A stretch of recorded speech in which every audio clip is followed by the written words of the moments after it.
Assalamualaikum warahmatullahi wabarakatuh. Hai sahabat Islam, tahukah Anda kelelawar? Kelelawar sudah dikisahkan di Taurat, Injil, dan Al-Quran. Makhluk itu dimuliakan oleh Allah, juga diharamkan oleh Sang Khalik untuk dibunuh dan dimakan.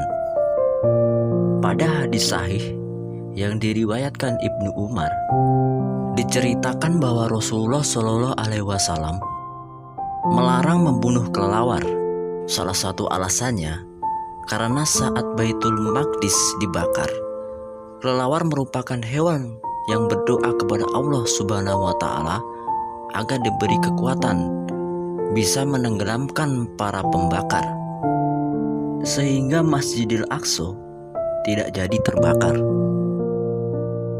Dalam kitab As-Sunan As-Saghir juz 4 halaman 59 diungkapkan, janganlah kalian membunuh katak, sesungguhnya kicauannya adalah tasbih, dan janganlah kalian membunuh kelelawar, sebab ketika Baitul Maqdis dibakar, kelelawar itu berdoa kepada Allah, ya Tuhan kami, kuasakan kami atas lautan, sehingga aku bisa menenggelamkan mereka.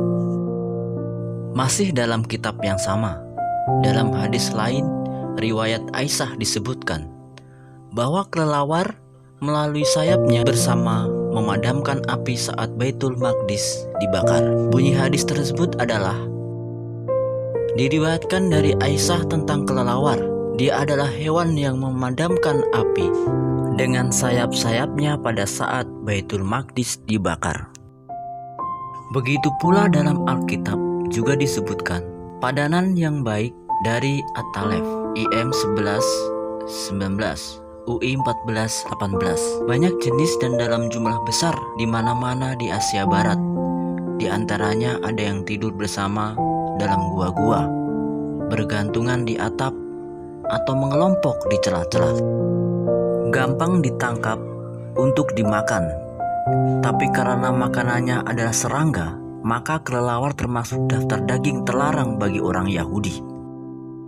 Kelelawar juga disebut dalam Yes 2:20 berhala-berhala. Akan dilemparkannya kepada tikus dan kelelawar. Di sini kelelawar yang tidak halal itu melambangkan tertinggal dalam kotoran. Pada ulama Syafi'iyah berpandangan dilarang membunuh suatu hewan, baik itu dalam ataupun di luar tanah haram. Ini menunjukkan bahwa haram pula mengkonsumsinya. Logikanya, hewan tersebut tidak mungkin dimakan sebelum terlebih dahulu membunuhnya. Bila membunuh saja diharamkan, tentu memakannya pun haram. Rasulullah melarang membunuh kelelawar, sehingga hukum yang dihasilkan adalah kelelawar haram dibunuh dan juga haram dimakan.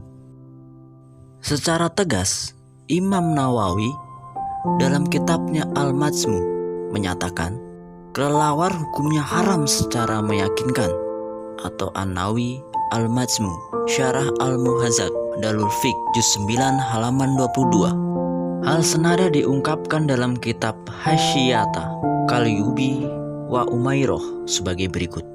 Dikatakan Al-Kahutaf untuk jenis binatang kelelawar, yaitu Al-Watawat, hukumnya juga haram, atau Syekh Qalyubi dan Umairoh Hasyiyata Qalyubi wa Umairoh juz 4 halaman 261. Demikian juga Arsyabini menyatakan Imam Nawawi dan Rafi'i sepakat atas keharaman kelelawar, baik di tanah haram atau di tanah halal. Kelelawar haram dimakan. Begitu pula bagi orang yang sedang ihram, juga dilarang membunuh hewan satu ini. Kaidah kedua imam tersebut, apabila hewan yang haram dimakan dibunuh orang yang berihram atau di tanah haram, tidak akan terkena denda, maka hal tersebut tidak berlaku bagi kelelawar. Kelelawar walaupun haram, bagi yang membunuhnya saat ihram terkena denda. Kelelawar juga disebut wat-wat. Syekhain yakin hukumnya haram berserta keyakinan mereka pada hal-hal yang diharamkan pada saat ihram dengan membayar dendanya apabila membunuh oleh orang yang berihram atau di tanah haram, walaupun secara mendasar menurut keduanya bahwa hewan yang tidak halal dimakan tidak terkena denda apabila dibunuh. Pendapat yang dibuat pegangan sebagaimana dalam keterangan ini Muhammad Asyarbini, Mughnil Muhtad, Darul Kutub Al-Imayah 1994, juz 6 halaman 153. Dengan demikian dapat disimpulkan bahwa hukum membunuh dan memakan kelelawar adalah haram. Hal ini juga berlaku baik bagi orang yang sedang ihram atau yang sedang tidak berihram. Dalam suatu riwayat disebutkan bahwa Nabi Isa pernah ditantang oleh Bani Israel untuk membuktikan kerasulannya. Beliau kemudian mengambil seonggok tanah untuk dibentuk agar mirip dengan seekor burung. Adapun burung yang dimaksud adalah kelelawar.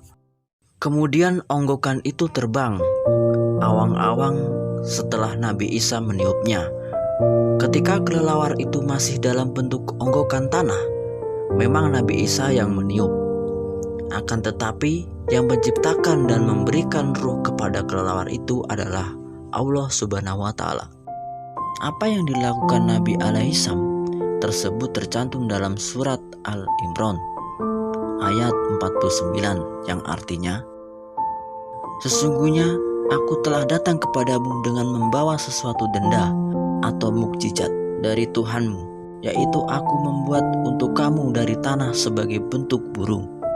Kemudian aku meniupnya, maka ia menjadi seekor burung dengan seizin Allah. Dan aku menyembuhkan orang yang buta sejak dari lahirnya dan orang yang berpenyakit sopak. Dan aku menghidupkan orang mati dengan seizin Allah.